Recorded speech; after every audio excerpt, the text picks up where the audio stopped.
자, 이제 우리가 뭘 할 거냐면요. 8의 변시 문제를 풀어볼 건데 아시겠지만 8의 변시를 푸는 게 목적이 아닙니다.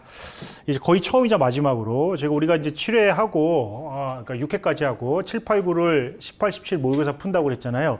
그때도 지금처럼 안 할 거예요.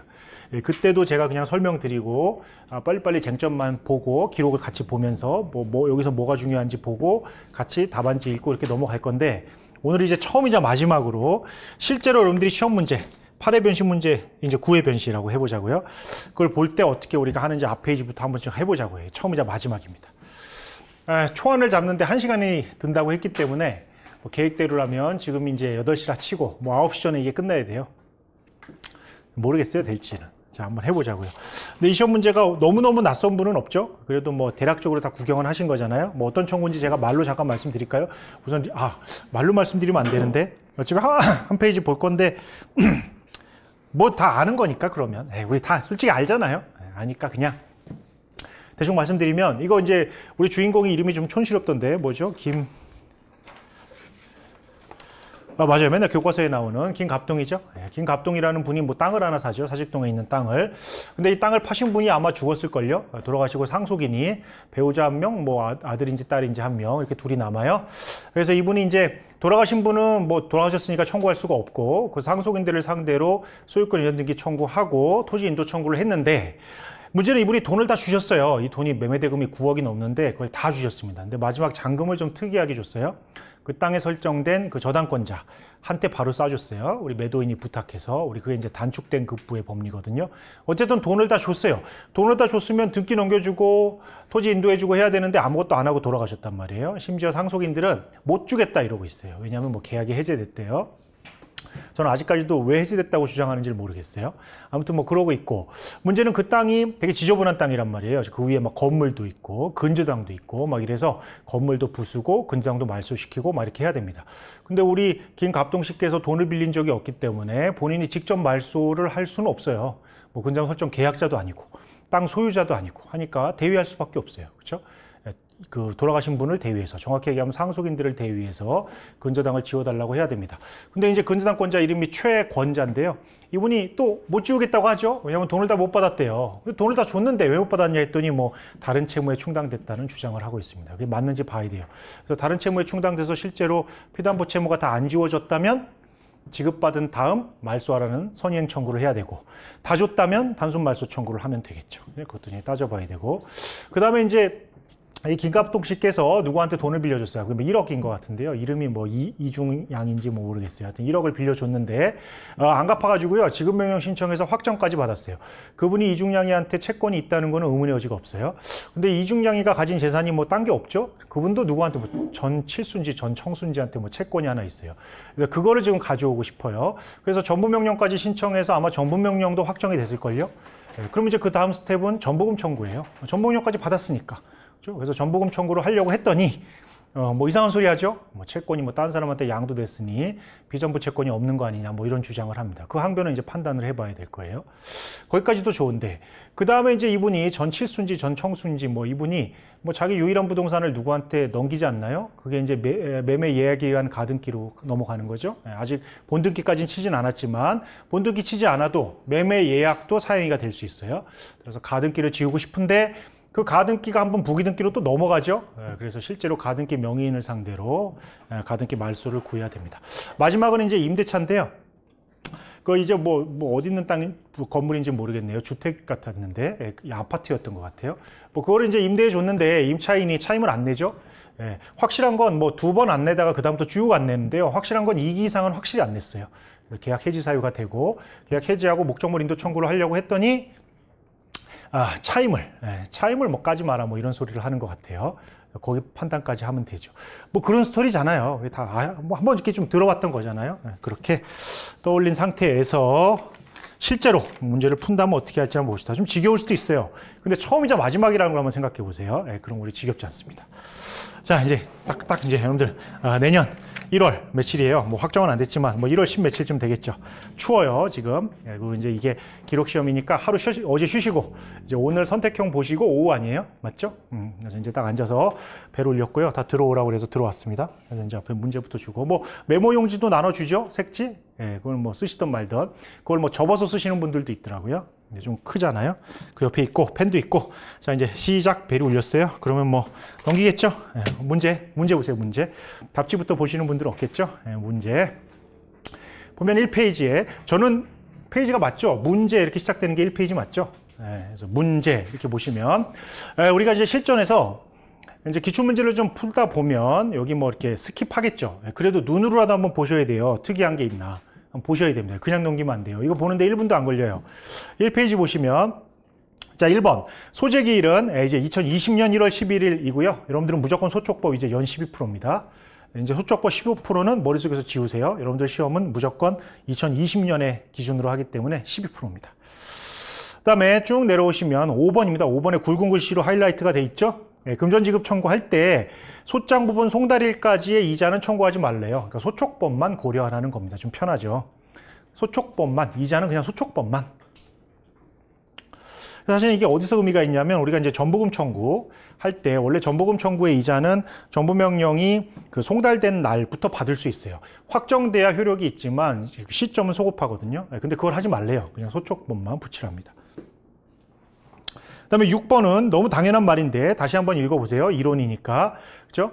이 상대방, 그러니까 피고의 항변 사유가 요건이 갖추어진 것으로 판단되면 그냥 청구할 때 거기서 반영해서 청구하시고 이유가 없다면 그러면 써주시고 배척하시면 돼요. 그래서 우리가 항변 등에 들어가야 될 게 이유가 없는 거라는 겁니다. 그 다음에 8번. 7번은 왜 굵은 글씨예요? 여기 기재된 사실관계, 첨부자료에 기재된 사실관계는 사실, 이거 오해하시면 안 돼요. 첨부자료에 기재된 사실관계가 다 사실이라고 하는 것이지 가령 당사자가 주고받은 내용 증명에 있는 당사자의 주장, 이거는 판단해 봐야죠. 그게 다 사실 이러면 항변에 쓸 게 없죠. 당연히. 그렇죠? 그건 판단하되 뭐 등기부, 매매계약서 이런 것들은 다 사실로 보자는 겁니다. 8번. 자, 부동산 표기 어떻게 할 거냐? 따로 쓰지 마시고 이 아래 목록에 부동산 표시 이걸 첨부하래요. 그러면 어떻게 쓰세요? 뭐 별 어떻게 써 있죠? 여기 뒤에 이거 쓰기 나름인데요. 목록 이렇게 돼 있네요. 예, 그럼 별지 목록 제1항 기재 부동산 이렇게 쓰라는 겁니다. 별지 목록 제2항 기재 뭐 건물 이렇게 쓰시던 별지 목록 제2항 기재 부동산 이렇게 쓰시던 별지 목록을 활용하라는 겁니다. 됐어요. 저는 지금 읽었지만 여러분들은 뭐 한 20초 안에 한번 봐야죠. 넘어갑시다. 부동산 목록은 제끼시고요. 3페이지 관할 이런 걸 주의 깊게 보시는 분들은 없겠죠? 바로 넘깁시다. 볼 필요 없죠. 근데 지금 서울만 나와 있는 거 보니까 다 서울 사람들인 것 같아요. 넘깁시다.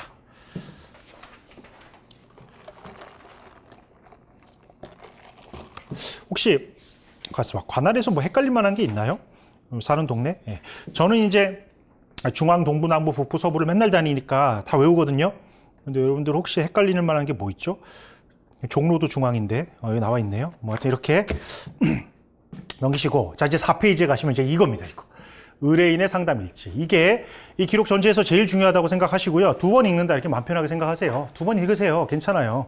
2번 읽어봤자 뭐 3, 4분 더 쓰는 건데요. 괜찮습니다. 자 읽어봅시다. 의뢰인 상담일지에 보면 자 변호사 강주원 법률사무소에서 이 세트는 어디다 쓸 거예요? 제일 마지막에 아니죠. 죄송해요. 제일 처음에 원고 쓰시고 그 밑에 쓸 거죠. 변호사 강주원 법무법인이 아니네요. 그대로 뺏겨야 되겠죠. 자, 뭐 상담일시는 중요하지 않아요. 소재기일을 쓰시는 것이지 상담일시는 우리 답안에 쓸 이유가 없어요. 자, 의뢰인이 김갑동이네요. 거의 대부분 의뢰인이 원고인데요. 의뢰인이 원고가 아닌 경우도 있죠. 대표적으로 뭐 법인인 경우가 그렇죠. 그렇죠? 법인인 경우는 대표자나 전무, 상무가 와서 상담할 수도 있어요. 뭐 아직까지는 안 나왔지만 친구 대신 상담할 수도 있죠. 그렇지만 일단 대부분은 의뢰인이 원고입니다. 자, 상담 내용 1번. 자, 김갑동 이게 의뢰인이거든요. 일단은 원고라고 생각하세요. 아닐 수도 있지만 자, 원고가 뭐 하시는 분이냐? 뭐 건축업자래요. 뭘 짓냐? 뭐 빌라를 짓는답니다. 지으면 이제 자기가 살 건 아니고 분양한대요.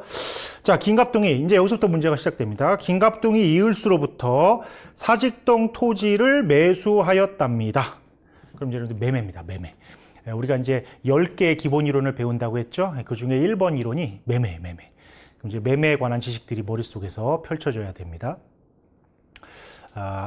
아직 안 했기 때문에 우리가 오늘 푸는 게 목적이 아니잖아요. 아직 안 했기 때문에 제가 따로 드릴 말씀은 없지만 매매하면 그리고 이게 매수인이잖아요. 그러면 이제 매매에서 매수인 하면 부동산이잖아요. 그럼 소이등 플러스 인도가 머릿속에 자연스럽게 나와야 됩니다. 소유권 이전 등기 플러스 인도. 그걸 해야 되겠다. 일단 이렇게 생각하셔야 돼요.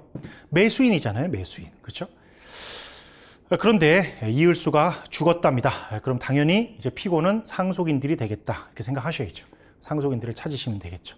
죽은 사람을 상대로 소지얘기하면 각한 거 아시죠? 2번. 자, 김갑동이 이 경제사진 이런 거 필요 없어요. 어쨌든 이종 사촌인 동생한테 제가 이게 사례에서도 말씀드렸던 건데요. 우리가 사실관계나 상담일지를 읽으면서 여러분들이 캐치하셔야 되는 건 누가 그러니까 등장인물이에요. 등장인물이 도대체 누군지, 걔 지위가 뭔지, 뭐 했는지 이런 게 중요한 거지 경위나 이런 것들은 전혀 중요하지 않아요. 그렇죠? 실제로 상담을 할 때도 요즘은 이제 네이버나 이런 게 잘 돼 있기 때문에 좀 알고 오세요. 검색을 충분히 하고 오시기 때문에 뭐 이렇게 막 정말 우리가 드라마에 나오는 것처럼 막 그렇게 하진 않습니다. 근데 이제 조금 아쉬운 건 제발 좀 요건 사실만 얘기해 줬으면 좋겠는데 그런 건 있죠. 그렇죠? 왜냐면 요건 사실이 아닌 것들한테 너무 시간을 막 1시간씩 쓰시면 서로 피곤하니까. 그러니까 이것도 마찬가지예요. 요건 사실이 중요한 것이지 이종사촌 이런 거 중요하지 않아요. 이종사촌인지 고종사촌인지 관심 없습니다. 어쨌든 이중양한테 1억 원을 빌려준 거예요. 그럼 김갑동은 채권자, 이중양은 채무자가 되는 거죠. 그렇죠? 그럼 옆에다가 살짝 김갑동, 이중양 뭐 이렇게 메모해야 되겠죠. 이 정도는 그래도 그렇죠? 김갑동, 이중양 이렇게 쓰시고 저는 채권자를 위에 채무자를 밑에 쓰거든요. 그리고 보통은 매도인을 이쪽에 매수인을 이쪽에 써요. 여러분들 어떻게 쓰실지 모르겠어요. 근데 저는 이렇게 씁니다. 그리고 이분은 이제 돌아가셨어요. 이렇게. 그럼 이제 상속인들이 있겠죠. 그럼 여기는 채권이고요. 여기는 매매가 있었다. 이렇게 부동산이에요. 일단 이렇게 생각해 봅시다. 주인공은 얘예요. 이제 이렇게 해놓읍시다. 주연이니까.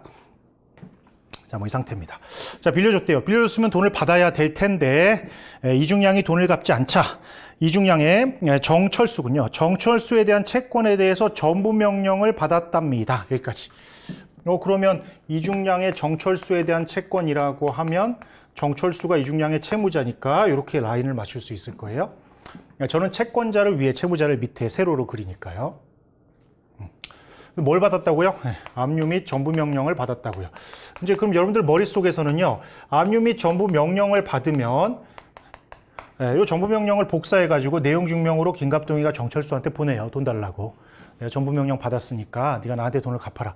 대부분 안 갚습니다. 그렇죠? 그러니까 이 다음 스텝은 전부금 청구가 된다니까요. 전부금 청구 소송을 하는 거예요. 그리고 여기는 매수인이잖아요. 얘가 매수인이니까 당연히 얘를 상대로 소위 부동산이니까요. 소위 등 플러스 인도 소송을 해야 될 것 같아요. 적어도 이렇게 무슨 청구를 해야 될지 이건 좀 색깔로 좀 다르게 표시하면 되지 않을까요? 우리가 상담일지에서 캐치해야 될 건 뭐라고요? 누구를 상대로 무슨 청구를 해야 될지까지만이에요. 구체적으로 피고가 무슨 항변하는지 그건 사실 좀 더 봐야 됩니다. 최소한 빨간색만큼은 물론 나중에 바뀔 수도 있어요. 그렇지만 일단은 저 정도는 해놔야 됩니다. 전부 명령을 받았답니다. 자, 그런데 정철수는 역시 예상대로 전부금을 줄 리가 없죠. 지급하지 아니한 채 거기까지는 좋은데 유일한 재산 이렇게 하면 이제 특별한 사정 없는 한 사행위를 검토하는 거죠. 물론 이제 유일한 재산을 빼돌렸다고 해서 다 사행이냐 그렇진 않아요. 우리 예전에 모의고사에 유일한 재산으로 밑밥 깔고 채권자 대위 나왔던 적도 있어요. 그렇지만 유일한 재산이면 아직까지도 우리 서로 신뢰는 있어요. 그럼 채권자 취소를 물어보는 거죠. 유일한 재산인 뭐 부암동 토지를 정선수에게 넘겨주려 하고 있답니다. 누가요? 정철수가. 또 정철수가 헷갈린다. 선수에게 유일한 근데 넘겨줬다가 아니라 넘겨주려고 하고 있대요. 그럼 아직 넘어가진 않았네요. 그렇죠? 이게 무슨 의미인지 모르겠어요. 그냥 마음만 먹고 있다는 건지 아니면 넘겨주는 소위 등의 전 단계로서 뭐 가등기를 해놨다는 건지 사실 그게 정답이거든요. 아직까지는 모르겠습니다. 자, 현재는 정선수의 처제인 윤명이 가등기를 갖고 있답니다. 그럼 아직까지 정선수와 윤명의 관계는 모르겠고요. 그냥 하여튼 이 가등기가 있대요. 이렇게 가등기. 근데 유일한 재산인데 정철수 유일한 재산을 윤명한테 가등기 넘겨줬으니까 우리가 여기서 사행위 취소 소송을 한번 생각해 보자는 거죠. 정상적으로 하면 당연히 유일한 재산 넘겼다 하면 사행위 취소. 특히 처제잖아요, 처제. 우리가 채권자 취소에서 한번 이론을 정리할 거지만 채권자 취소 소송을 해야 될지를 판단하는 기준들이 몇 개 있어요. 그죠? 저 채무 부족 상태, 그러니까 무자력 상태인지도 판단하지만 이 관계잖아요. 수익자와 채무자의 관계. 그죠? 처제, 오빠, 남편, 친구 이러면 대부분 사행이라고. 이 처제래, 처제. 그죠? 네. 그럼 이제 사행위 취소. 그럼 벌써 하나, 둘, 세 개 정도는 일단은 나중에 바뀔 수도 있어요, 물론. 그렇지만 상담일지 있고 그 정도는 해놔야죠. 일단 거기까지. 그리고 가등기를 갖고 있다고 하니까 여러분들이 정상적으로 공부를 했다면 만약에 사행위 취소송 제기한다면 저 가등기를 지워야 될 것 같다는 생각은 좀 하셔야 될 것 같아요. 3번. 김갑동은 임차이에게 한신 아파트를 또 임대해 주네요. 아, 이걸 여기다 쓰면 좋은데요. 뭐라고 이름이? 임차희. 임차희라는 사람인데요. 여기 쓰자고요. 요거 임차인이고요. 얘는 그러면 임대인이 돼요. 임대해 줬는데 무슨 일이 있어요? 한신 아파트. 임차이가 차임을 계속 지급하지 아니하여 김갑동이 임대차 계약을 해지하였다. 이게 뭐예요? 사실 이게 이제 임대차 이론을 정리하면 이거 읽으면 여러분들 머릿속에 떠오르는 게 있어야 됩니다. 우리 임대차에서의 기록 시험은요, 임대차 존속 중의 문제는 거의 안 나와요. 임대차 존속 중에 생기는 문제라는 게 뭐예요? 뭐 누가 수리를 해줄 건지 뭐 이런 거 아니에요? 그런 건 아직까지 안 나옵니다. 항상 임대차가 끝나야 돼요. 종료 후에 투하자본의 회수 문제로 보증금, 인도, 매수청권 이런 것들이 나오는 거죠. 근데 여기 지금 보면 차임을 계속 지급하지 않아서 해지했답니다. 임대차 종료됐죠? 우리 이런 걸 뭐라고 그래요? 즉시 해지라고 하지 않나요? 해지청구에서 임대차가 종료됐어요. 임대차가 종료됐으면 당연히 임대인 입장에서는 임차인 상대로 돌려달라고 그래야죠. 목적물 인도 청구. 근거는요, 임대차 계약 종료예요. 이렇게. 그렇죠? 임차인은 현재까지도 아파트에 살고 있어요. 그렇죠? 안 살고 있으면 인도 청구할 수 없지만 살고 있으니까 당연히 인도 청구를 해야 될 것 같아요. 자, 이렇게. 그럼 우리가 이 상담 내용 하나, 둘, 셋, 세 개인가요? 세 개 정도 읽고 하나, 둘, 셋, 네 개 정도는 일단 떠올려야 되지 않을까요? 뭐 그렇게 떠오르는데 어렵지 않았을걸요?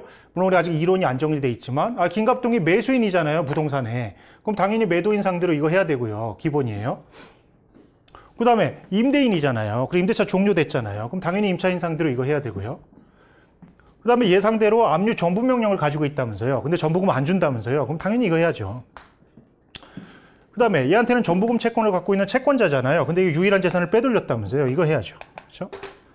일단은 여기까지. 이 상담 내용을 봐서는 더 이상 정보는 안 나올 것 같아요. 그래서 다시 한번 말씀드리지만 누가 뭘 했는지를 판단하는 게 중요한 거지. 여기서 뭐 날짜를 보고 이러는 건 의미가 없어요.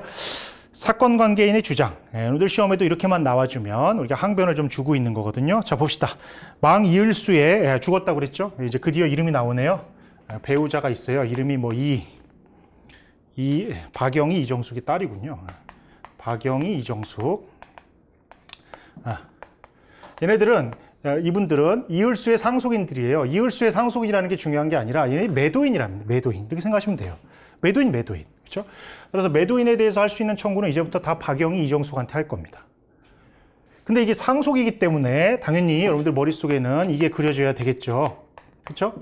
상속은 상속 지분이 있고요. 배우자가 좀 더 갔죠? 1.5. 그래서 둘이니까 5분의 3, 5분의 2.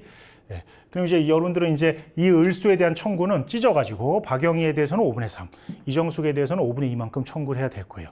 전부 다 청구할 수 있는 경우도 있지만 부동산 매매 계약에서 매도인을 상대로 청구할 때는 지분별로 청구합니다. 소위등도 그렇고 일단 인도도 그래요. 철거도 그렇고. 근데 아직까지는 철거는 모르겠어요. 안 나와요. 여기. 그렇죠? 지금까지는 전 철거를 발견하지 못했어요. 일단은 이 정도까지. 자, 그래서 이 사람들을 상대로 해야 되는데 이을수가 사망 전에 매매 계약을 해지했다고 주장을 한다는 겁니다. 그러면 잘은 모르지만 요 소위등 인도에다가 해지 항변이 나오는 거 아니겠어요? 예. 뭐 이 정도의 매매는 괜찮지 않을까요? 이 정도의 그 메모는 괜찮지 않을까요? 우리 색깔별로 달리 쓸 수 있으니까 빨간색으로 청구를 쓰시고 요거 읽으면서 보이는 항변은 파란색으로 써놓으면 되지 않을까요?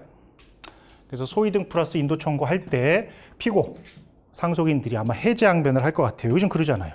그렇죠? 해지하였다고 주장한다. 자, 이게 해지 항변이 이유가 있으면 청구하면 안 돼요. 그렇죠? 해제됐으니까. 그렇죠? 오히려 뭘 청구해야 되죠? 해지 항변이 이유가 있으면 돈 달라고 그래야죠. 그렇죠? 매매대금 반환 청구해야 되겠죠. 돈을 뭐 줬다면. 안 줬다면 할 필요도 없고. 근데 해제 주장이 이유가 없다면 소위등 플러스 인도 청구하면서 무시하면 되죠. 왜 해제가 타당하지 않은지, 해제 주장이 타당하지 않은지를 쓰시면 되겠죠. 근데 지금 해제하였다고 주장하기 때문에 이 상속인들이 주장하는 서면을 좀 봐야 될 것 같아요. 그 뒤에 나오겠죠. 그 주장이 타당한지는 아직 주장의 내용까지는 없잖아요. 자, 2번. 이 토지의 근저당권자가 드디어 나오네요. 근저당권자, 이 사직동 소재 토지에 근저당권이 있었나 보죠. 근저당권자인 채권자가 근저당 채권이 모두 변제되지 않았다고 주장한다. 여러분들이 실전에서 2번을 읽고 이 토지에 근저당권자가 있다. 이걸 읽고 그럼 이 목적물 토지에 지금 근저당권이 있으니까 우리 매수인인 원고 입장에서는 근저당도 지운 깨끗한 토지를 받아야 되겠네. 까지만 생각할 수 있으면 참 훌륭한데요. 그렇죠? 근데 이게 뭐 특별한 게 아니고요. 이런 식의 모의고사가 많이 나왔잖아요, 지금까지. 매매계약에서 뭐 근저당 있고 가등기 있고 이럴 때 지우는 거. 그래서 여기도 채권자를 상대로 우리 어디 갔어요? 여기. 김갑동 입장에서는 여기 걸려 있는 채권자라는 근저당권자를 상대로 이렇게 이 근저당을 지우라는 근저당 말소 청구를 해야 되겠구나까지. 근데 제가 그림은 이렇게 그렸지만 얘가 직접 얘를 상대로 근저당 말소를 구할 방법은 없어요. 그렇죠? 왜죠? 여러분들 근저당 말소 청구 요건 사실 외우고 계세요? 두 가지가 있는데요. 하나는 근저당 설정 계약에 기한 청구, 또 하나는 소유권에 기한 청구예요. 그렇죠? 얘는 토지의 소유자가 아니죠. 채권자일 뿐이잖아요. 그다음에 근저당 설정 계약도 한 적이 없죠. 얘는 돈은 얘가 안 빌렸잖아요. 그래서 직접 청구할 수는 없죠. 그럼 누가 하죠? 뭐 얘네들이 해야죠. 정확히 하면 이율수 씨가 해야죠. 돈 빌렸으니까. 그리고 자기 소유였으니까. 그렇죠? 근데 돌아가셨죠? 그러니까 이분들이 해야죠. 따라서 얘는 이분들을 대위해서 이렇게 청구해야 되겠죠. 그렇죠? 근데 아무튼 항변을 하네요. 모두 변제되지 않았다. 이렇게 하면 여기가 변제되지 않았다는 항변을 합니다. 만약에 변제되지 않았다는 항변이 이유가 있으면, 그렇죠? 한 푼도 안 갚았으면 말소 청구는 기각될 거예요. 일부 갚았으면 선이행 청구를 해야 됩니다. 다 갚았으면 단순 말소 청구를 하면 되죠. 그래서 우리는 진짜로 다 갚았는지, 여기 지금 모두 변제되지 않았다는 말이 모두는 변제되지 않았다는 말인지 한 푼도 변제되지 않았다는 말인지는 모르겠어요. 이것만 봐서는 조금 더 봐야 될 것 같아요. 주장한다고 하니까 채권자의 주장 서면을 보면 되겠죠. 뒤에 어딘가에 나오겠죠. 3번. 자, 우리 정철수. 이제 여기 정철수. 얘는 김갑동의 전부명령이 무효라고 주장한답니다. 이거. 이 전부명령이 무효래요. 그럼 여러분들 머릿속에는 전부명령 무효 사유들이 좀 스쳐가야 돼요. 그게 있어야 예단을 가지고 보죠. 여러분들 전부명령의 무효 사유는 집행채권이 없다. 그러니까 이건 근데 이게 사실 이제는 할 필요가 없어요. 여러분들 기록에 뭐 전부명령이 나올 리가, 전부금 청구가 또 나올 리가 없잖아요. 전부명령에서는 우리가 이걸 집행채권이라고 하고 이걸 피전부채권이라고 하는데요. 전부명령이 무효가 될 때 집행채권이 없다는 항변은 아무 의미가 없어요. 전부명령이 떨어지면 어차피 없어지기 때문에 이게 문제가 있다는 항변은 가능하거든요. 피전부채권이 부존재한다, 소멸했다 이런 항변들은 전부명령을 무효로 만듭니다. 이거 말고 압류의 경합도 있지만 이건 이제 그런 문제는 아니에요. 그래서 전부명령이 무효라고 주장한답니다. 왜 그런지 모르겠어요. 그 주장 서면을 좀 봐야 되겠네요. 정철수가 이걸 왜 무효라고 하는지는 여기 봐서는 몰라요. 주장한다 하니까 그 주장 서면을 봐야 되겠죠. 윤명이 나오네요. 윤명은 얘인데 채권자 취소. 윤명은 전부명령이 무효인 이상 김갑동은 자신에게 아무런 권리가 없다. 그렇죠? 이걸 보시고 여러분들 떠올릴 수 있을까요? 윤명은 채권자 취소의 피고예요. 근데 전부명령이 무효라면 김갑동이 정철수에 대해서 갖는 권리, 피보전 권리가 없다는 취지죠? 피보전 권리가 없기 때문에 나한테 사행위 취소할 수 없다. 그거 아닌가요? 그렇죠? 어쨌든 주장한다고 하기 때문에 윤명의 서면을 봐야 될 것 같아요. 주장만 그렇다는 겁니다. 마지막 임차인은 임차희입니다. 임차인. 얘는 일부 미지급 월차임의 시효가 완성되다. 이게 무슨 말이에요 도대체? 그렇죠? 근데 사실 우리가 이제 임대차 쪽을 좀 이론을 정리해 놨다면 이 한 줄 읽고 이게 무슨 의미인지를 알 수 있을 텐데요. 그렇죠? 임차인이잖아요, 임차인. 임차인한테 목적물 인도 청구하면 임차인은 생으로 목적물 안 줘요. 보증금 달라고 하겠죠. 그럼 임대인은 보증금에서 연체차익 까고 주겠죠. 그러면 다시 임차인은 까지 마라 이러겠죠. 이게 그거 아닌가요? 일부 미지급 월차임은 원래 까줘야 되지만 여기서의 시효는 소멸시효겠죠. 소멸시효가 완성됐기 때문에 공제하지 말라는 주장입니다. 사실 이거 읽으면 머릿속에 떠오르는 판례가 사실 있어야 돼요. 뭐 없으면 뭐 뒤에 가서라도 떠올라야죠. 안 떠오르면 못 쓰는 거죠. 뭐 어쩔 수 없어요. 워낙 유명한 판례라서 무슨 의미인지는 뭐 저는 그냥 모른다고 할게요. 일단은 모르겠습니다. 자, 또 뭐 주장한다고 하니까 주장 서면을 보면 좀 더 구체화되어 있겠죠. 자, 이제 의뢰인의 희망사항. 여기 맞춰서 여러분들 청구 취지 쓰셔야 돼요. 그렇죠? 그러니까 제가 다시 한번 말씀드리지만 여러분들이 판단하는 정답을 쓰시는 게 아니고요. 의뢰인이 원하는 걸 써줘야 됩니다. 의뢰인이 원하는 거. 여러분들이 판단하는 여기서 김갑동이가 할 수 있는 거 이런 거 쓰는 거 아니에요. 김갑동이 원하는 걸 써야 돼요. 자, 뭘 원하는지 보자고요. 1번. 토지의 빌라를 신축, 이 사람 빌라 신축해서 분양하는 사람이었잖아요. 토지의 빌라를 신축하는데 아무런 장애가 없는 상태로 만들어 달래요. 이게 무슨 말이에요? 토지의 빌라를 신축하는데 이 토지에 아무런 장애가 없게 해달라. 이거는 사실상으로도 아무것도 없고 법률상으로도 아무것도 없어야 되겠죠. 그래서 사실상으로 아무것도 없다. 이게 뭐예요? 그냥 나대지 빈 토지로 만들어 달라는 거잖아요. 그렇죠? 그러니까 당연히 그 위에 혹시 건물 같은 게 있다면 건물도 부셔야 되고요. 토지도 넘겨줘야 되겠죠. 그래서 인도나 철거 뭐 이런 것들을 해달라는 것이고 법률상으로도 소위 등 받아와야 되겠죠. 그리고 근저당도 지워줘야 되겠죠. 그럼 아무런 장애도 없죠. 그렇죠? 그래서 이 토지와 관련해서 해야 될 게 네 가지네요. 지우고 매매 계약을 했기 때문에 이제 소유권 이전 등기 청구해야 되고요. 그다음에 인도 청구해야 되고요. 근저당도 지워야 되고요. 그다음에 건물도 철거해야 되겠죠. 그러면 요거는 사실상 완전한 상태로 만들어 달라는 것이고 근저당이랑 소유권 이전 등기는 이제 법률상 완전한 상태로 만들어 달라는 거죠. 근데 여러분들 요거는요. 소유권 이전 등기 인도 철거는 우리 매도인한테 할 수 있지만 이거는 매도인한테 할 수 없고 누구한테 하죠? 이건 근저당권자한테 해야죠. 그렇죠? 근저당권자한테. 왜냐하면 등기 명의인, 그다음에 그 토지의 점유자, 그다음에 이 건물의 소유자는 전부 다 지금 매도인. 사실은 매도인은 죽어서 상속인들이지만 근저당권자는 매도인이 아니잖아요. 채권자이기 때문에 피고가 달라질 거예요. 저런 것들을 다 해드려야 될 것 같아요. 아무런 장애가 없는 상태로 만들어 달라니까 다 해야 되겠네요. 다 해야 됩니다. 다. 그러면 이제 여기다 추가해야 되겠죠. 소유 이등, 인도, 철거. 근데 사실 저는 이제 답을 아니까 철거를 생각하는데 여기 지금 건물이 나오나요? 아직 안 나오지 않나요? 그럼 이제 아직까지는 이거는 못 써요. 이거는 여기까지 읽고 우리가 철거 알 수 없잖아요. 건물 없잖아요, 아직. 그렇죠? 다만 이제 근저당 말소는 해야 된다. 여기 있네요. 네, 그럼 이것도 쓰지 맙시다.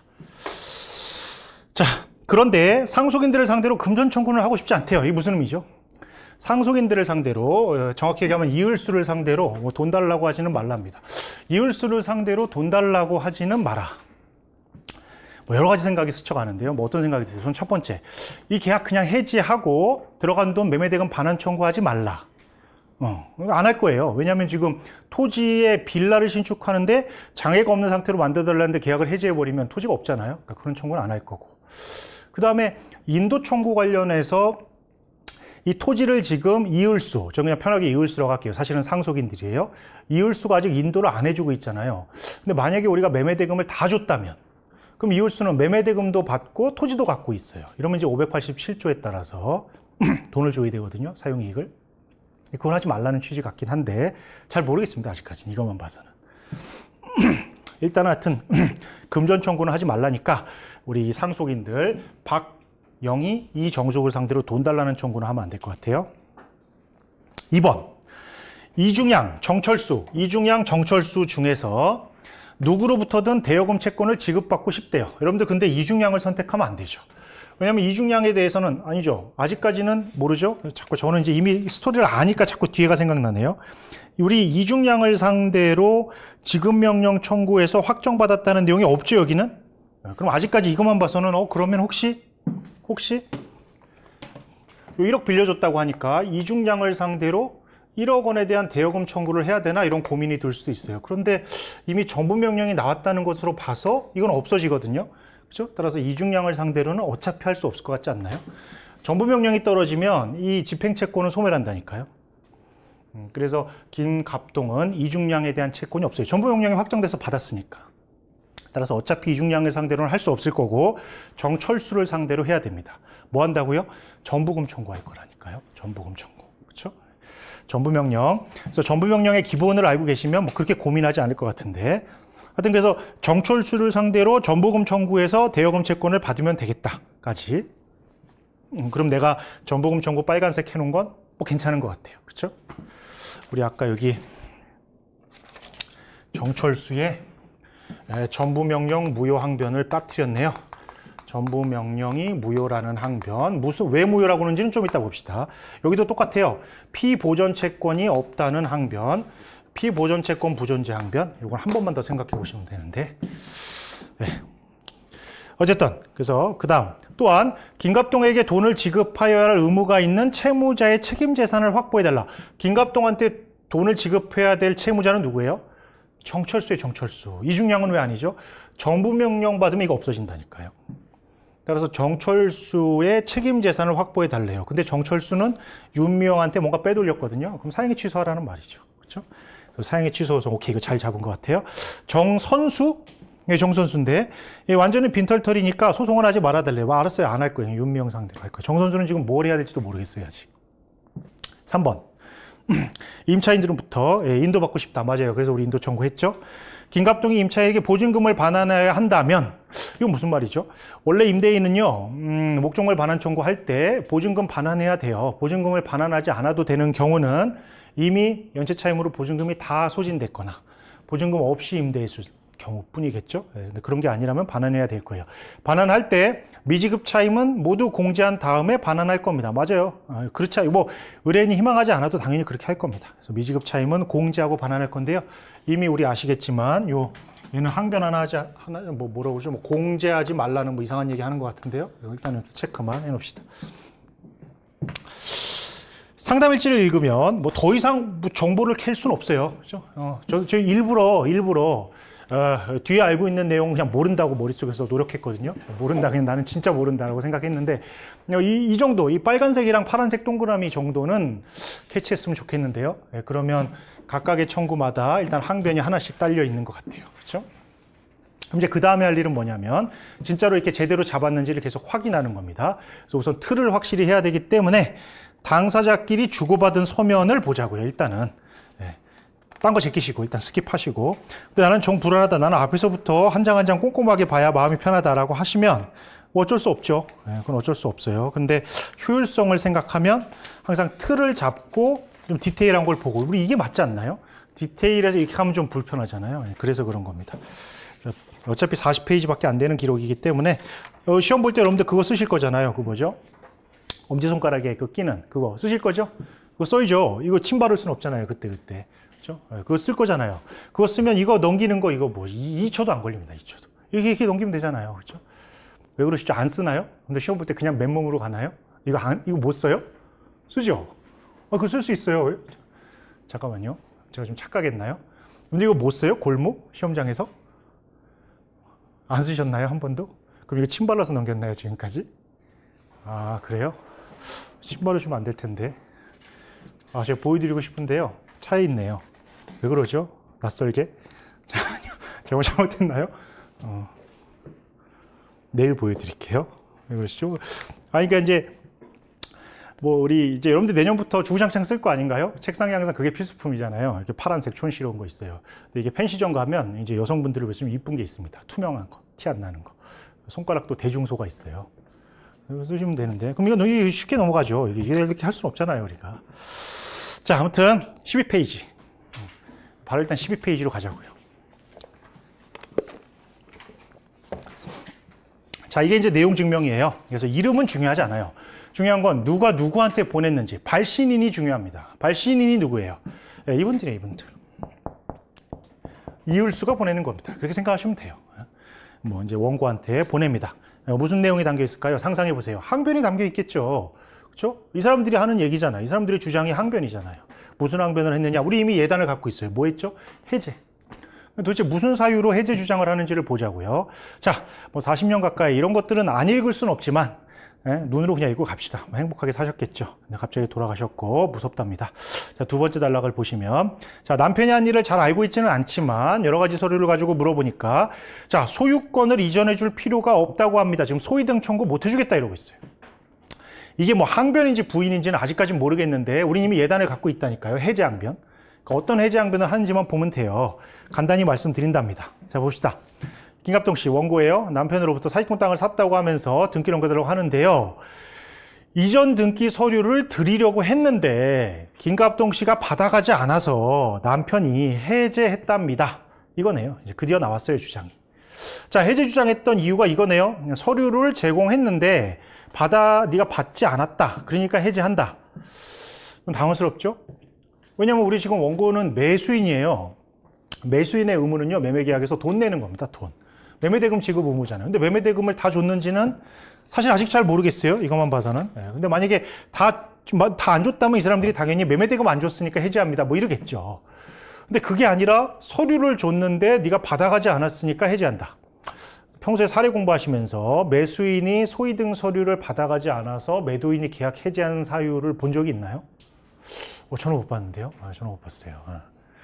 이제 이게 뭐 여러 가지로 좀 해석이 되는데요. 순간적으로 어떤 판단을 하실지 모르겠어요. 우선 매수인이 이 소위등 서류를 받아야 될 의무를 채무불이행에서 얘기하는 채무다, 의무다. 이제 이렇게 생각하신다면 가능하겠죠. 이것도 의무 위반이니까. 그렇죠? 근데 이제 여러분들 그 생각은 잘못된 생각이죠. 그거는 채권자 지체의 법적 성격을 채무불이행 책임설로 판단하시는 건데요. 그건 사실 우리 판례 입장이 아니에요. 그렇죠? 우리는 법정 책임설이기 때문에 채권자 지체를 이유로 계약 해지를 할 수가 없어요. 채권자 지체는 법정 책임이라서 401조, 402조, 403조의 효과밖에 없습니다. 근데 이분은 마치 채권자 지체를 지금 채무불이행 책임으로 몰아가고 있거든요. 뭐 그런 면에서 좀 부당한 것 같고 일단 그 정도예요. 그 다음에 서류를 안 받았다. 내가 돈은 다 만약에 줬다면 돈 다 줬는데 서류를 안 받았다. 그거 가지고 해지할 수 있느냐? 잘 모르겠어요, 솔직히. 그거밖에 일단은 안 떠올라요. 좀 더 봐야 되겠죠. 좀 더 봅시다. 넘겼더니 해제 통고서가 나오네요. 이것도 역시 이을수 씨가 발신한 거기 때문에 역시 피고의 항변이에요. 그래서 여러분들 아까 그 내용 증명, 박영희, 이정숙이 보낸 내용 증명을 보고 이 채권자 지체까지 떠오른다면 뭐 굉장히 센스 있으신 거고요. 채권자 지체를 이유로 계약 해지할 수 없다. 채권자 지체의 법적 성격은 법정 책임설이니까 까지 떠오르신다면 뭐 그걸 쓰시면 되겠죠. 근데 그게 아니라면 조금 더 봐야 될 것 같아요. 왜 해지하는지는 잘 모르겠어요. 뭘 안 했다고 무조건 해지할 수 있는 건 아니잖아요. 그렇죠? 자, 그 다음에 이을수가 보낸 서면을 봅시다. 역시 피고의 항변이 담겨 있을 거예요. 무슨 내용이 있나요? 자, 귀하는 토지를 매수했습니다. 맞아요. 샀어요. 자, 매매계약대로 계약금 줬고 중도금 줬어요. 그럼 잔금은요? 주셨대요. 근데 누구한테 줬대요? 최권자에게 잔금을 줬답니다. 돈은 다 줬는데 잔금을 왜 이을수한테 안 주고 도대체 최권자에게 준 거냐고요. 근데 우리는 채권자가 근저당권자라는 걸 이미 알고 있잖아요. 상담일지 보고. 그러면 여러분들 머릿속에는 이게 떠오르시면 참 좋을 텐데요. 최권자, 이을수, 김갑동, 원고. 이 그림이 떠올라서 돈을, 잔금을 이렇게 다이렉트로 준 이 그림이 떠오르시면 될 건데요. 우리 사실 민사 사례에서 많이 하는 거거든요. 단축된 급부라고 하는 겁니다. 그렇죠?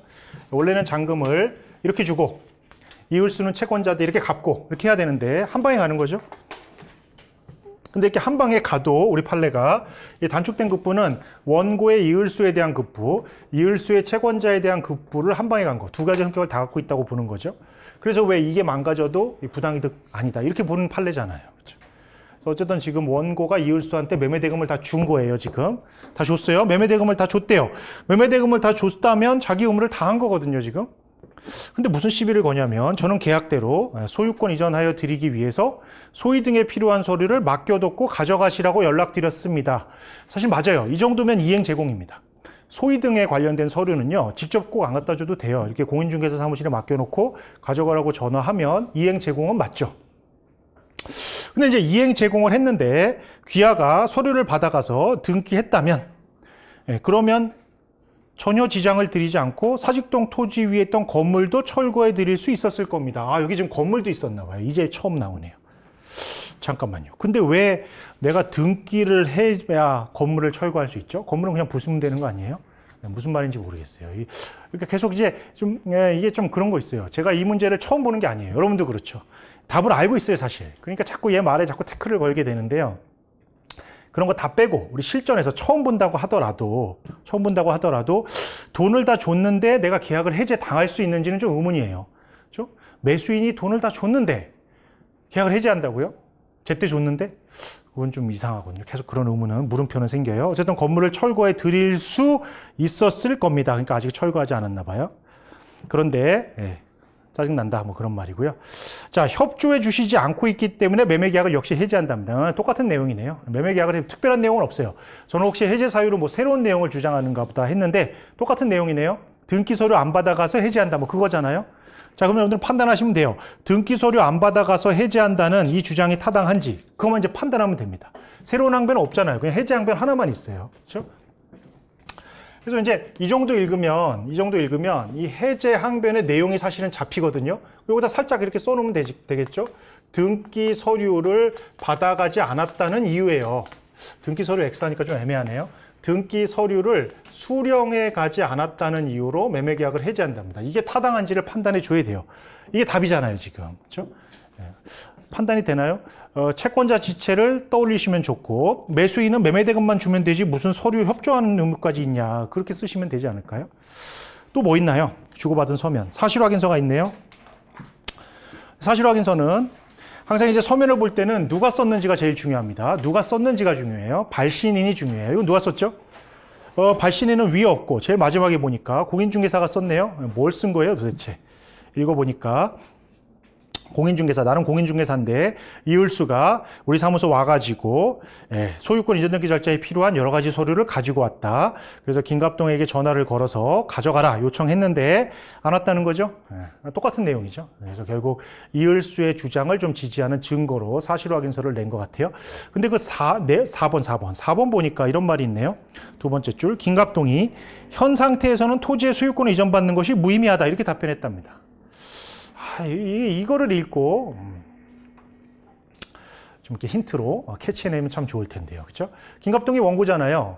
여러분들이 그 피고의 항변을 깨기 위해서는 원고의 주장을 써야 되는데 원고가 뭐래요? 이 상태에서는 토지의 소유권을 이전받는 게 무의미하답니다. 이 상태에서는. 이 상태가 뭔데요? 뭐 건물도 철거가 되지 않았고, 그렇죠? 근저당도 말소되지 않았고, 뭐 그런 상태 아니겠어요? 그런 상태에서 소유권 이전 등기는 무의미하다. 그렇죠. 왜냐하면 이분은 거기다가 빌라 지어서 분양해야 되는데 건물이 있으면 안 되잖아요. 그래서 안 받았답니다. 그럼 더더욱 해제당하면 안 될 것 같거든요. 그렇죠? 근데 좀 아직 모르겠어요. 조금 더 봐야 되겠네요. 자, 어쨌든 계속 물음표는 생깁니다. 그 다음 페이지 갔더니 또 내용 증명이 있어요. 그래서 읽으려고 봤더니 이번에는 김갑동이 최권자한테 보내는 거라서 이 을수하고의 관계는 끝난 것 같죠? 그래서 일단 스탑. 근데 예전 같으면 혹시 불안해서 여기 혹시 또 이을수 쟁점이 있지 않을까 해서 이게 읽었어야 되는데, 이제 그 8의 변시랑 육모의 경향상 여기서 끝날 거라고요, 이 청구가. 그리고 그 다음에는 전혀 다른 청구가 나올 거라서. 근데 실전에서는 좀 불안해서 그래도 조금은 더 넘겨볼 것 같긴 해요. 혹시 섞여 있나. 근데 여러분들 아시겠지만 넘겨봐도 안 나옵니다. 매매는 여기서 끝이에요. 일단은 소위등이랑 이런 것들은 끝입니다. 자, 그러면 이제 여기까지 읽고 우리가 얻은 정보는 이 해제항변의 내용이 원고가 등기 서류, 매수인인 원고가 등기 서류를 수령하지 않았기 때문에 해제한답니다. 나는 이행 제공을 했는데 판단해 보세요. 이 단계에서 바로 판단이 되신다면 쓰시면 돼요. 그럼 나머지 기록들은 확인하시면 되는 거고, 혹시 잘 안 떠오른다 그러면 판단을 해야 되기 때문에 이제 우리가 스킵한 서류들을 봐야 되겠죠. 스킵한 서류를 봅시다. 6페이지에 매매계약서가 있어요. 자, 이 항변의 요지가 왜 중요하다고요? 항변 등, 거기서 어떻게 쓰신다고요? 우선 항변의 요지를 짧게라도 언급해 주라고요. 그리고 배척해야 될 거 아니냐고요. 그래서 항변의 요지 뭐라고요? 등기 서류를 제공했는데 안 받아갔기 때문에 해제한답니다. 자, 보세요. 6페이지 매매계약서. 항상 서류를 볼 때는 당사자부터 봅니다. 누구와 누구가 한 건지만 한 거부터 보는 거예요.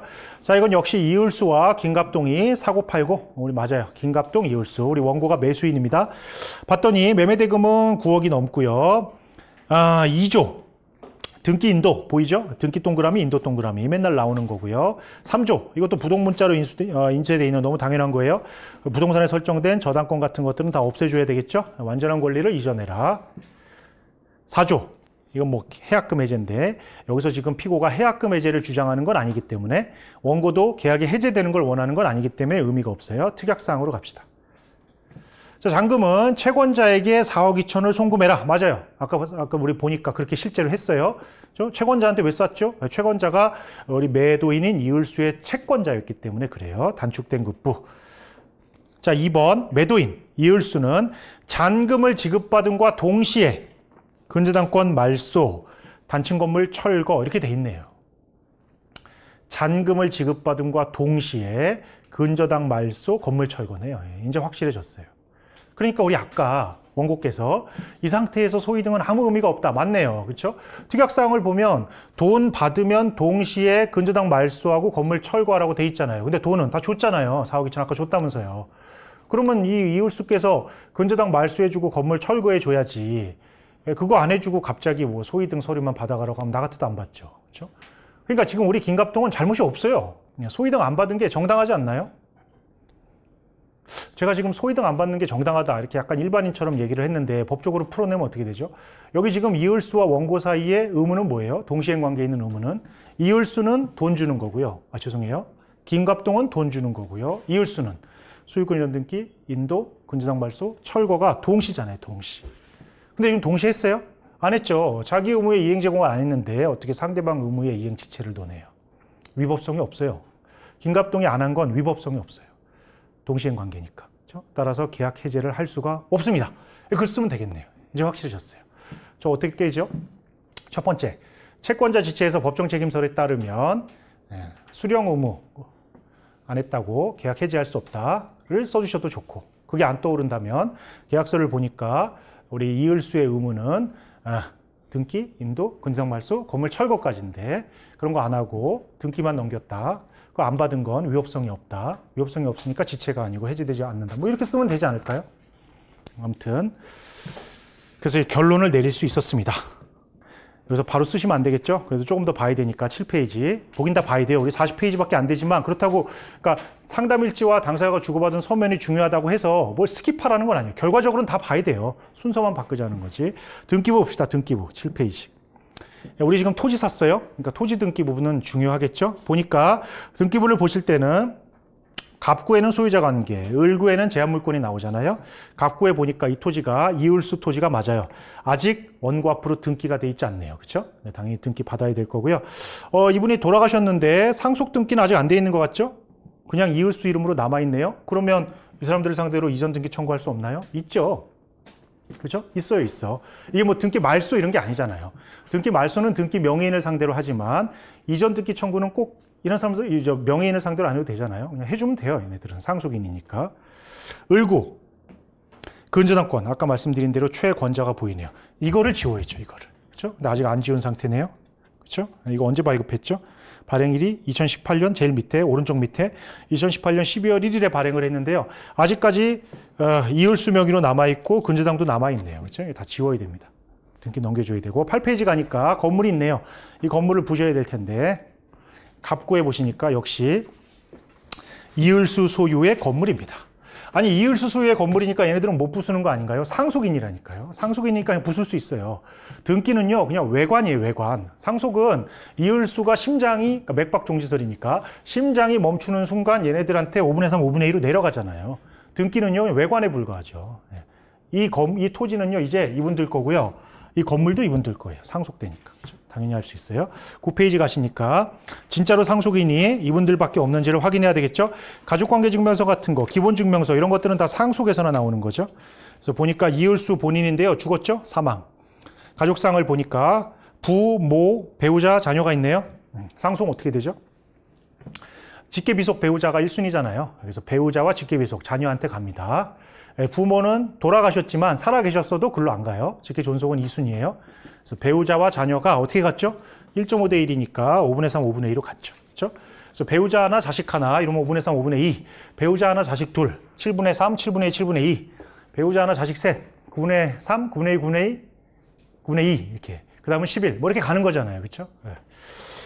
기본증명서. 이거 왜 나오죠? 언제 죽었는지가 중요하죠? 언제 죽었죠? 2017년 6월 30일에 죽었대요.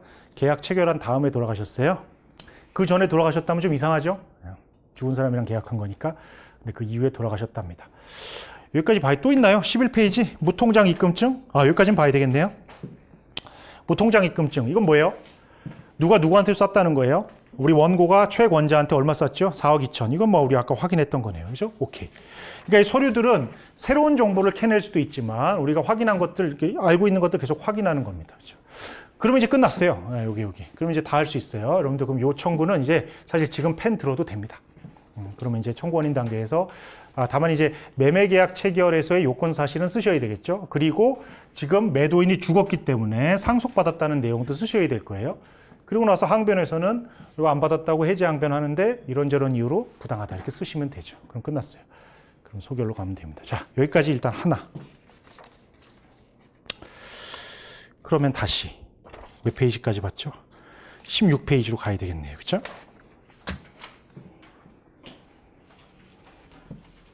여기까지 봤는데 왜 시간이 우리가 정각이 시작하지 않았나요? 이제 이렇게 되면 망하는 거죠. 여러분들 실전에서는 이러면 안 돼요. 저야 이제 우리가 같이 천천히 보니까 그런 거지 실전에서는 더 빨리 보겠죠. 1시간 내로 끝내야 됩니다. 자, 조금 더 봅시다. 빨리. 16페이지. 이제 마음이 슬슬 급해질 거예요. 16페이지. 내용 증명. 내용 증명. 자, 김갑동이 최권자한테 보내는 거네요. 네. 김갑동, 원고가 최권자한테 보냅니다. 뭐가 담겨 있을까요? 원고의 청구 원인에 담겨 있을 거고요. 최권자는 어디 갔죠? 이거 아닐까요? 이거? 상담일지를 읽으면서 이 어느 정도 틀이 잡혀 있어야 이 기록을 보면서 계속 끼워넣죠. 그러니까 제가 상담일지가 이게 안 잡히면 2번 읽으라는 게 이 하얀색 글씨, 이게 안 돼 있으면 이거 좀 이상해요. 그래서 처음에 틀은 최소한 골조 공사는 끝내놨어야 돼요. 안 되면 2번 읽으시라니까요. 3번은 그건 저도 자신 없어요. 2번까지는 읽으세요. 자, 이렇게 해놓고 이제 계속 봅시다. 16페이지 가니까 원고가 최권자한테 보내는 거니까 아마도 근저당 말소에 관한 부분 아니겠어요? 이제 읽어봅시다. 자, 본인이 발신인이니까 원고가 이게 나는 이제 매수한 사람 맞아요. 이율수의 요청으로 귀하에게 맞아요. 4억 2천 쐈죠? 이거 왜 쐈냐? 귀하에 대한 이율수의 채무를 변제하기 위한 거래요. 맞아요. 단축된 급부. 그렇죠? 이렇게. 그러니까 이 사람이 4억 2천을 쏜 거는 매매 대금을 지급하려는 의도도 있었고요. 동시에 이율수가 최권자한테 돈 갚는다는 의도도 있던 거예요. 두 가지. 그 단축된 급부의 법리잖아요. 그래서 변제로 근저당권은 채무가 모두 소멸했다. 그렇죠? 피담보 채무가 없어지면 근저당권 말소해야 됩니다. 타당하네요. 만약에 김갑동의 이 주장이 맞다면 이유 없이 그냥 근저당 말소 청구, 단순 청구하면 돼요. 김갑동은, 죄송해요. 최권자는 누구에게? 김갑동에게 하면 안 되겠죠? 김갑동은 뭐 권리가 없으니까 얘네들에게 근저당 말소해라. 이 청구를 하면 된다고요. 한번 봅시다. 실제로 그런지. 그래서 전액 변제했다면 무조건 말소. 일부 변제했다면 우리가 근저당 말소에서 배우는 이론이지만 피담보 채권이 채무가 전부 말소됐다면 전부 변제됐다면 그냥 단순 말소 청구를 하면 되고요. 일부밖에 변제되지 않았다면 우리 선이행 청구하시는 거 아시죠? 선이행 청구는 장래이행의 소고요. 이거는 여러분들 반드시 미리 청구할 필요를 써주셔야 됩니다. 이 한 세트잖아요. 근저당 말소에서 필요한 지식이에요. 기본인데 곧 할 겁니다. 그래서 피담보 채무가 원고는 전부 갚았다고 지금 주장을 하는데 우리 최권자가 뭐라고 그러는지 봅시다. 다음 페이지에 있네요. 답변. 발신인 최권자입니다. 뭐라고 그러냐? 자, 귀하가 17년 4월 1일에 보낸 4억 2천은 잘 받았답니다. 4억 2천 받았대요. 4억 2천 받았대요. 그런데 위 돈은 변제 충당 얘기하네요. 그렇죠? 항상 우리가 요건 사실에서 이제 외우겠지만 변제 주장했을 때 변제 충당으로 받아치는 거는 흔한 스토리예요. 그렇죠? 다 갚았다. 그랬더니 무슨 말이냐? 다 못 갚았다. 딴 채무 갚은 거다. 이렇게 얘기하는 거잖아요. 역시 다른 채무에 변제에 충당돼야 한다. 이렇게. 뭐 이런 경우에 변제 충당은 재항변이 되겠죠? 죄송해요. 이제 항변이 되겠죠? 그러니까 우리가 보통 대여금 청구를 했을 때 변제 충당은 재항변이에요. 그렇죠? 돈 갚아라. 그랬더니 갚았다. 변제. 그랬더니 이거 딴 채무다. 변제 충당. 이렇게 재항변이지만 이거는 채무를 갚았다는 이유로 근저당 말소 청구하잖아요. 여기서의 변제 충당은 그냥 항변이죠. 채무가 다 살아있다. 안 갚았다. 이거잖아요. 자, 봅시다. 저는 4억 2천을 빌려줬고 담보하기 위해서 근저당을 설정했습니다. 4억 2천만 원은 우리 문제되는 근저당의 피담보 채무인가 봐요. 그리고 이율수가 4월 1일까지 다 갚았답니다. 이거 왜 썼을까요? 우리가 이제 변제 충당이 보이면 원금과 이자를 나눠야 돼요. 항상 사례에서 했던 거잖아요. 그렇죠? 합의 충당이 제일 먼저고 합의가 없으면 이자부터 깔 거잖아요. 그 다음에 지정으로 가고 법정으로 가는 거 아닙니까? 따라서 이자를 계산해야 되는데 4억 2천에 대해서는 17년 4월 1일까지 이자나 지송금을 모두 지급했대요. 돈 언제 갚았는데요? 4월 1일에. 그럼 이자 없어요, 이게. 4억 2천에 대해서는 이자가 없는 거예요. 원금만 있어요, 그냥. 그렇죠? 4억 2천은 원금만 있다. 또한 2013년에 이율수에게 3억 원을 빌려줬답니다. 이건 무담보래요. 이제 여기에 충당됐다고 주장하려고 하는 거겠죠. 그렇죠? 담보 없이 대여하였습니다. 그래서 3억 원. 자, 그럼 우리가 사례 문제에 익숙하신 분들이라면 4억 2천을 1차 채무, 3억 원을 2차 채무 이렇게 쓰시겠죠. 그렇죠? 사례형의 변제 충당에서 맨날 나오는 구조니까. 그런데 이율수는 16년 4월 1일까지는 이자를 지급했고 까지 만이니까 그 이후에는 안 냈나 봐요. 그럼 2차 채무에는 이자가 붙을 겁니다. 그렇죠? 그래서 어디 갔죠? 지금 우리 뭐 하는 거예요? 어디 갔죠? 요거. 지금 요거 판단하려고 하는 거예요. 요거. 다 변제됐는지 안 됐는지 이걸 판단하려고 하는데 편하게 그냥 1차 채무. 1차 채무는 4억 2천이 있고요. 2차 채무는 지금 3억이 있다는 거잖아요. 근데 여기는 이자가 없고요. 여긴 이자가 지금 있어요. 그렇죠? 이렇게 하고 지금 갚은 건 얼마예요? 이걸 갚아야 되는데 4억 2천을 이렇게 갚은 거죠. 이제 변제 충당만 해보면 돼요. 다 못 갚았다고 주장을 하니까. 자, 근데 지금 채권자는 뭐라고 그래요? 하여튼 그래서 뭐 땅을 준다 기다렸다. 자, 귀하가 4월 1일 날 송금한 4억 2천은 2013년 4월 2일자 대여금 채권 여기 충당돼야 된대요. 여기에 충당돼야 됩니다. 왜요? 근거는 없네요. 그리고 나머지 돈이 여기 충당돼야 된대요. 그렇죠? 반대로 하는 거죠. 우리는 당연히 그 반대가 돼야 될 거고요. 왜 그런지는 모르겠네요. 아직은 안 나와요. 결국 근저당권의 피담보 채권은 여전히 남아 있습니다. 그러니까 말소해 줄 수 없습니다. 이거죠? 정리해 볼까요? 자, 채권자 항변의 요지는 뭐예요? 피담보 채권이 아직 변제되지 않았기 때문에 말소에 응할 수 없다는 거잖아요, 지금. 그죠? 그 항변 요지를 써주면 되죠. 그래서 여기다가 뭐 형광펜을 칠하든 해서 이걸 답안지에 뺏기면 되겠죠? 근저당권의 피담보 채권이 남아 있다. 근데 이제 왜 남아있다고 하는지 모르겠어요. 그냥 어쨌든 3억에 먼저 충당돼야 된대요. 그럼 뭐 합의가 있든, 지정이 있든, 뭐 법정이든 뭔가 좀 가봐야 될 것 같은데 좀 더 볼게요. 자, 귀하는 이 4월 1일 날 어떤 채권에 변제돼야 되는지 저와 아무런 상의 없이 채무자가 돈 갚을 때 채권자랑 상의해야 되나요? 뭐 그런 건 아닌데 그냥 갚으면 되는데요. 그렇죠? 꼭 채권자의 동의 받아서 갚아야 되는 건 아닌데요. 어쨌든 상의 없이 두 채무 중 어떤 채무를 갚는지 특정하지 않고, 그러니까 지정 없이 이을수의 채무 변제 명목으로 4억 2천을 송금해 주었습니다. 오케이. 합의도 없고 지정도 없대요. 그럼 법정으로 가면 되거든요. 근데 제 상식으로는 법정으로 가면 이건 담보가 있고요. 이건 무담보잖아요. 근데 우리가 법정으로 가면 첫 번째, 변제기의 도래 여부. 그게 1순위예요. 근데 이거 둘 다 변제기가 도래한 지 한참 됐어요. 벌써 이자가 나왔잖아요. 변제기가 둘 다 도래했거나 도래했다면 변제 이익이 많은 거부터 까거든요. 물론 여기 합의나 지정이 없다면 이자부터 충당되긴 할 거예요. 근데 설마 이 이자가 뭐 4억 2천이 넘겠어요? 당연히 원금을 좀 까이겠죠. 그럼 제 상식으로는 변제 이익이 많은 거는 이건데요. 그렇죠? 근데 이 사람은 뭐라고 그러죠? 2013년 4월 2일자 대여금 채권은 무담보 채권인 반면 12년 4월 2일자 대여금 채권은 담보가 확보된 채권으로 변제 이익이 많기 때문이다. 잘못 알고 있죠? 이분은 변제 이익을 변제 수령자의 이익으로 생각하는 것 같아요. 여러분들 변제 이익은요, 변제자의 이익을 얘기하는 거예요. 변제자의 이익이 큰 거를 먼저 충당하라는 것이지, 변제 수령자의 이익이 큰 거, 그런 거 아니잖아요. 변제 충당에서의 변제 이익은 변제자의 이익이에요. 근데 이분은 뭐래요? 13년 4월 2일자 대여금, 그러니까 3억 원은 무담보 채권인 반면 12년 4월 2일자, 이게 뭐예요? 담보채권. 이거는 담보가 확보된 채권이다. 근데 뭐가 변제이익이 많다? 무담보 채권이 변제이익이 많으니까 그거부터 까야 된다. 지금 이 주장이잖아요. 무담보 채권은 너한테나 변제이익이 많죠. 그렇죠? 변제자한테는 그게 변제이익이 적은 거죠. 그래서 이거는 완전히 잘못된 주장이에요. 이런 것도 우리가 이제 탄핵해야죠. 잘못됐다, 이렇게. 그래서 아직 남아있으니 말소해 줄 수 없다. 뭐 이렇게 말이 길어요. 똑같은 말 계속 반복하고 있는 것 같아요. 그래서 더 이상 말소해달라는 요구는 하지 말아달라, 이거. 근데 이건 좀 의미가 있어요. 이 표현. 더 이상 말소해달라는 요구는 하지 말아주셨으면 합니다. 이게 뭐죠? 지웠네요. 여러분들 우리가 이렇게 충당을 해봤을 때 피담보 채무가 완전히 없어지면 좋은데 일부가 남으면 선이행 청구할 거라고 그랬잖아요. 그게 장래이행해소죠. 장래이행해소는 미리 청구할 필요가 있어야 돼요. 미리 청구할 필요는 뭐죠? 임의이행 거부잖아요. 임의이행 거부. 임의이행 거부 사유가 있어야 장래이행해소가 받아들여집니다. 이 보세요. 더 이상 요구하지 말래잖아요. 임의이행할 생각이 없어요, 이 사람은. 그래서 이 표현을 써서 미리 청구할 필요가 있습니다. 이렇게 써야 되겠죠. 그래서 우리가 뭐 확인해소에서의 확인이익이라든가 장래이행해소의 미청필이라든가 채권자 대위에서의 대위 청구의 취지라든가 이런 것들은 꼭 별도의 목차로 좀 써주셔야 돼요. 배점이 있으니까. 뭐 그렇습니다. 자, 그래놓고 이제 첨부 두 개를 했나 보죠. 4월 2일자, 그러니까 2012년 차용금 4억 2천, 그다음에 2013년 차용금 3억 이렇게 나와 있겠죠. 뒤에 차용증 맞죠? 이렇게. 그러면 이제 제 생각에는 당연히 이 4억 2천으로 요 이자부터 충당하고요. 합의가 없으니까. 그 다음에는 이 중에 변제이익이 많은, 둘 다 변제이익기는 도래했으니까 변제이익이 많은 이거부터 까야 될 것 같아요.